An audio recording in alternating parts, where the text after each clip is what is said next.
Hi. జోతోయ్ కరో హమ్లా అబార్ జిత్ బే బంగ్లా. మీరు ఎంతైనా దాడి చేయండి, కానీ చివరకు గెలిచేది మాత్రం బెంగాల్. ఇది ఆ మాటలకు అర్థం. అసెంబ్లీ ఎన్నికల హీట్ను తారాస్థాయికి తీసుకెళ్తూ ఈ నినాదాన్ని పశ్చిమ బెంగాల్ మొత్తం మారుమోగిస్తోంది తృణమూల్ కాంగ్రెస్ పార్టీ. అసెంబ్లీ ఎన్నికలకు 3 నెలలు మాత్రమే సమయం ఉండడంతో బీజేపీతో పాటు ఎన్నికల కమిషన్ టార్గెట్గా ప్రచారాన్ని ముమ్మరం చేసింది.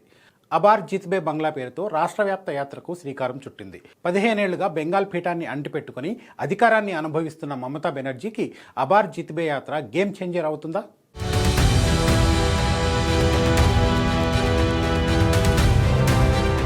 తృణమూల్ కాంగ్రెస్ అనగానే అందరికీ కనిపించే పొలిటికల్ ఫేస్ మమతా బెనర్జీ మాత్రమే. పార్టీని, ప్రభుత్వాన్ని సింగిల్ హ్యాండ్తో ఆమె నడుపుతున్న తృణమూల్ కాంగ్రెస్ భవిష్యత్తును నిర్దేశించే మరో నాయకుడు కూడా ఆ పార్టీలో ఉన్నాడు. అతని పేరే అభిషేక్ బెనర్జీ. మమతా బెనర్జీకి స్వయంగా మేనల్లుడు. టీఎంసీలో సెకండ్ ఇన్ కమాండ్గా పేరు తెచ్చుకున్నాడు. డైమండ్ హార్బర్ లోక్సభ స్థానం నుంచి ప్రాతినిధ్యం వహిస్తున్నాడు. మరోసారి తృణమూల్ కాంగ్రెస్ను అధికారంలోకి తీసుకొచ్చే బాధ్యతను భుజానకెత్తుకున్నాడు. వరుసగా 3 సార్లు, అంటే 15 ఏళ్లు అధికారంలో ఉన్న పార్టీకి ప్రజలు మళ్లీ పగ్గాలు ఇవ్వడం అంటే ఆ పార్టీపైన, ప్రభుత్వంపైన వ్యతిరేకత ఏమాత్రం ఉండకూడదు. కమ్యూనిస్టులను గద్దెదించి బెంగాల్ను కైవసం చేసుకున్న మమతా బెనర్జీ ఈ 15 ఏళ్లుగా రాష్ట్రానికి ఏం చేశారన్నది ప్రజలకు చెప్పి తీరాలి. అందుకే బీజేపీతో ఢీ అంటే ఢీ అంటున్న మమతా బెనర్జీ ప్రభుత్వ విజయాల గురించి, చేసిన అభివృద్ధి గురించి వివరించేందుకు మేనల్లుడిని రంగంలోకి దింపారు. అబార్ జిత్బే బంగ్లా పేరుతో యాత్ర మొదలుపెట్టిన అభిషేక్ బెనర్జీ పశ్చిమ బెంగాల్ మొత్తం చుట్టేయబోతున్నారు. దక్షిణ 24 పరగనాస్ నుంచి ఈ యాత్ర మొదలుపెట్టిన అభిషేక్ బెనర్జీ తృణమూల్ ప్రభుత్వం సాధించిన విజయాలు, అమలు చేసిన సంక్షేమ పథకాలు ప్రజల్లోకి తీసుకెళ్లడమే లక్ష్యంగా పెట్టుకున్నారు. ఎన్ని దాడులు చేసినా మళ్లీ గెలిచేది బెంగాలే అనే నినాదాన్ని పదే పదే ప్రస్తావిస్తూ ఉన్నారు. ఈ నినాదాన్ని ప్రాంతీయ గర్వంగా, బెంగాల్ సాంస్కృతిక గుర్తింపును రక్షించే ప్రతీకగా అభిషేకం ప్రచారం చేస్తున్నారు. బెంగాల్ ఆత్మగౌరవాన్ని దెబ్బతీసే కుట్రలను తాము సహించబోమని బీజేపీపై విమర్శలు గుప్పిస్తున్నారు అభిషేక్ బెనర్జీ. బీజేపీతో పాటు ఎన్నికల కమిషన్ పైన దాడి పెంచారు.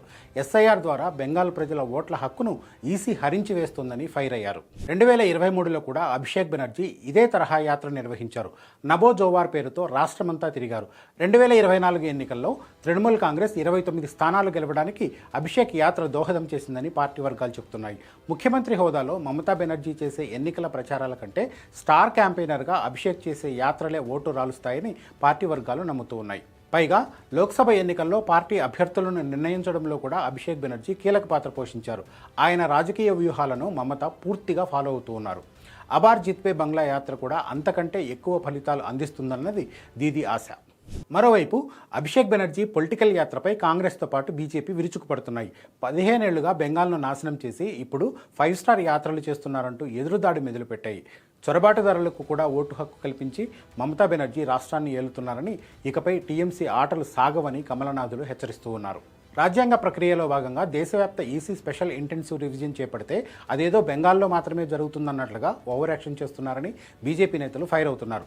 ఉద్యోగ, ఉపాధి అవకాశాలు లేక లక్షలాది మంది వలస కార్మికులు ఇబ్బందులు పడుతుంటే టీఎంసీ యాత్రల పేరుతో రాజకీయాలు చేస్తుందని కాంగ్రెస్ విమర్శిస్తోంది. ఓటమిని అభిషేక్ బెనర్జీ ఖాతాలో వేసేందుకే ఆయన్ను ముందుంచి మమతా యాత్రలు చేయిస్తున్నారని కాంగ్రెస్ నేత అధీర్ రంజన్ చౌదరి విమర్శించారు. యాత్రల సంగతి, రాజకీయ విమర్శల సంగతి పక్కన పెడితే ఈ అసెంబ్లీ ఎన్నికలు మాత్రం తృణమూల్ కాంగ్రెస్ పార్టీకి, మరీ ముఖ్యంగా మమతా బెనర్జీకి చావో రేవో తరహా పరిస్థితిని కల్పించాయి.